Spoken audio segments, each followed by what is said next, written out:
So the end of a module, let's go through and recap some of the things that we've looked at. When we're talking about rebooting and shutting down, we can use init0 or telinit0 if we want to go to run level 0 or power off our machine.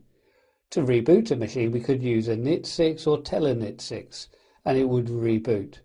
But quite simply, if we didn't want to do anything more than just reboot or power off, just use the words power off and reboot. Of course, we will need root privileges to be able to do this. And the reality is that the init command and the telinit commands are really legacy commands that have been left over from the older environment that was running on CentOS 6. We can use the shutdown command, and really this is going to be the preferred mechanism because we can specify then to shut down in some future time. Here we're doing it in 10 minutes time, and -R is for a reboot.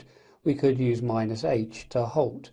And then we can customize our own message in which to display to our users.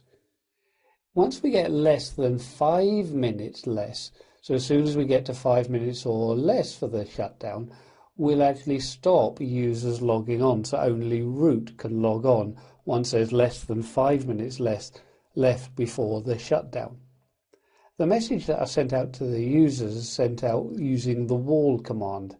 As it's sent by the root user, this will be able to go to all users' terminals.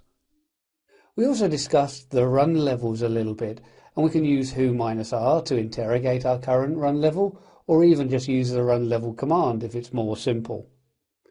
If we want to set the default run level, we can first of all go through and interrogate the default by using getDefault.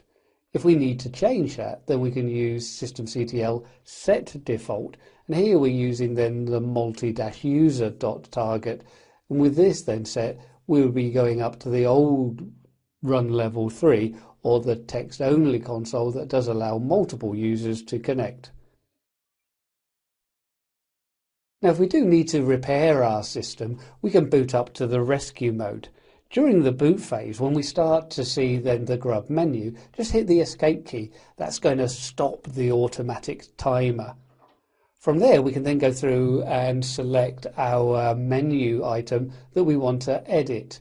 Don't hit enter, just hit the E key to edit that item in the menu.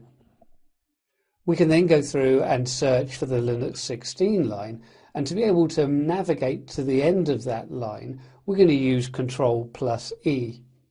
And we're going to append to the end of the line systemd.unit equals rescue.target.